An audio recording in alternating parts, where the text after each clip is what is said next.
ये है ग्रीनलैंड और ये है अफ्रीका। इस मैप पर ये दोनों तकरीबन सेम साइज के लगते हैं, बल्कि शायद अफ्रीका थोड़ा सा बड़ा लगता है। अगर आप ऐसे मैप्स देखते हुए बड़े हुए हैं तो ये मैप आपको नॉर्मल लगता होगा, लेकिन सच ये है कि अफ्रीका ग्रीनलैंड से 14 टाइम्स बड़ा है। 14 टाइम्स। ये कोई छोटी मोटी मिस्टेक नहीं है, ये बहुत बड़ा ब्लंडर है। और इससे भी ज्यादा हैरानकुन बात यह है कि ये डिस्टॉर्टेड मैप वही है जो हम में से अक्सर ने स्कूल में हर रोज देखा है। क्लासरूम की दीवारों से लेकर text books, movies, news graphics और इवन डॉक्यूमेंट्रीज में भी जमीन के बारे में हमारी सारी अंडरस्टैंडिंग इसी मैप की वजह से है। इस मैप को मर्केटर प्रोजेक्शन कहते हैं और ये शायद दुनिया का सबसे फेमस मैप है। इस पर ग्रीनलैंड बहुत बड़ा लगता है, रशिया तकरीबन एंडलेस लगता है, कनाडा और अलास्का भी बहुत बड़े लगते हैं, लेकिन अफ्रीका नॉर्मल साइज का लगता है। लेकिन जब आप डिस्टॉर्शन को ठीक करते हैं तो सब कुछ बदल जाता है। पूरा अमेरिका अफ्रीका में फिट हो सकता है और चाइना भी। आप इवन यूरोप का ज्यादातर हिस्सा भी अफ्रीका में स्क्वीज कर सकते हैं और फिर भी जगह बच जाएगी। अफ्रीका सिर्फ बड़ा नहीं है, इट्स ओवरवेलमिंगली मैसिव।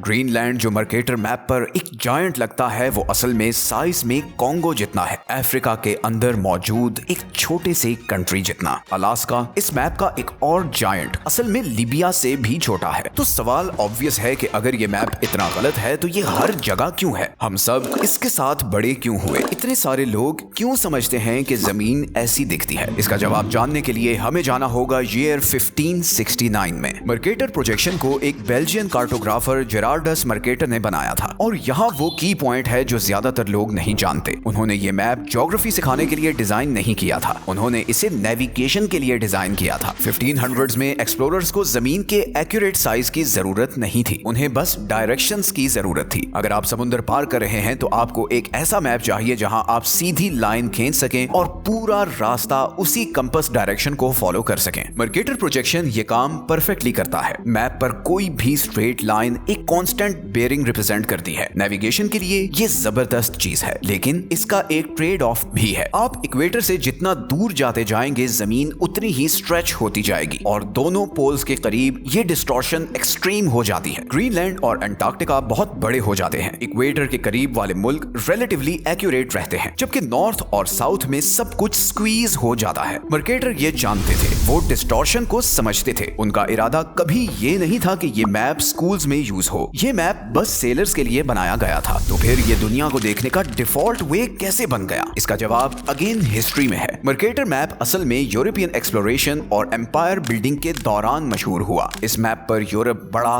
ताकतवर और सेंट्रल लगता है। ब्रिटेन जो असल में अमेरिका की स्टेट ऑरेगन से भी छोटा है, वो यहाँ काफी बड़ा लगता है। इसी तरह स्कैंडिनेविया भी बड़ा लगता है। अफ्रीका जो कि हकीकत में इन सबसे कहीं ज्यादा बड़ा है, नॉर्मल सा लगता है। तो क्या ये जानबूझकर किया गया प्रोपेगेंडा था? शायद शुरू में तो नहीं, लेकिन एक बार जब दुनिया का ये वर्जन स्टैंडर्ड बन गया तो बस फिर यही कॉमन हो गया और इसने खामोशी से कंट्रीज और कॉन्टिनेंट्स की एक हायरार्की सी बना दी। इस मैप की एक और वजह फेमिलियरिटी भी है। जब लोग एक खास इमेज के साथ बड़े होते हैं, उन्हें डिफरेंट चीज गलत लगती है। इक्वल एरिया मैप्स शुरू में अजीब लगते हैं, ओवल मैप्स इनकरेक्ट लगते हैं, सिर्फ इसलिए कि वो अनफेमिलियर हैं। इसीलिए मर्केटर मैप नॉर्मल बन गया और नॉर्मल सच बन गया। तीसरी रीजन है प्रैक्टिकलिटी। मर्केटर मैप एक रेक्टेंगल है, उसे प्रिंट करना, फ्रेम करना और किताबों और स्क्रीन्स में फिट करना आसान है। बहुत से ऑल्टरनेटिव प्रोजेक्शंस ओवल हैं या कॉम्प्लेक्स लेआउट्स हैं जो इतनी आसानी से फिट नहीं होते। लेकिन मसला ये है कि हम अब पेपर मैप्स के साथ नेविगेट नहीं करते, हम जीपीएस,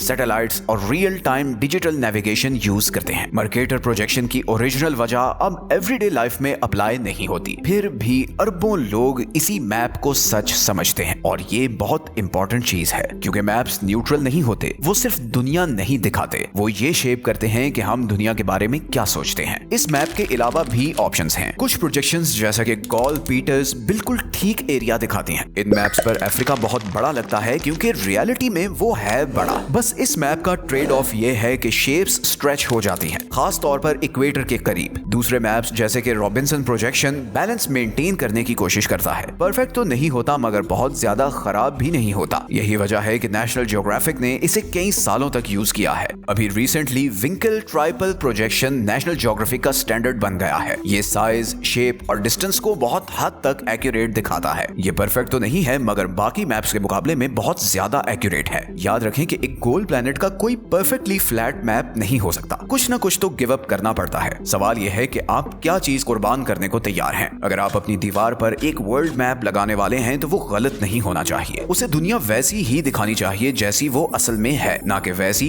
जैसे 16th सेंचुरी के नेविगेशन टूल को जरूरत थी। क्योंकि जब आप अपनी पूरी जिंदगी एक ऐसे मैप को देखकर गुजारते हैं जहां अफ्रीका छोटा लगता है, जहां यूरोप बहुत बड़ा है, जहां डिस्टेंसेस कॉम्प्रेस्ड या एग्जैजरेटेड लगते हैं, तो ये आपकी दुनिया की अंडरस्टैंडिंग को बदल देता है। ये आपकी ग्लोबल पावर, पॉपुलेशन, रिसोर्सेज और यहां तक के न्यूज हेडलाइंस के बारे में अंडरस्टैंडिंग को भी अफेक्ट करता है। ग्रीनलैंड अफ्रीका जितना नहीं है, बल्कि उसके आधा भी नहीं है, और इसीलिए हमें चाहिए कि हम उन मैप्स को देखना शुरू करें जो सच बोलते हैं, बजाय इसके कि हम उस गलती को रिपीट करते रहें जो हमें विरासत में मिली है, और कभी भी सवाल ना उठाएं। एक और इंटरेस्टिंग वीडियो के साथ जल्द दोबारा हाजिर होता हूं। अपना ख्याल रखें। अल्लाह हाफिज।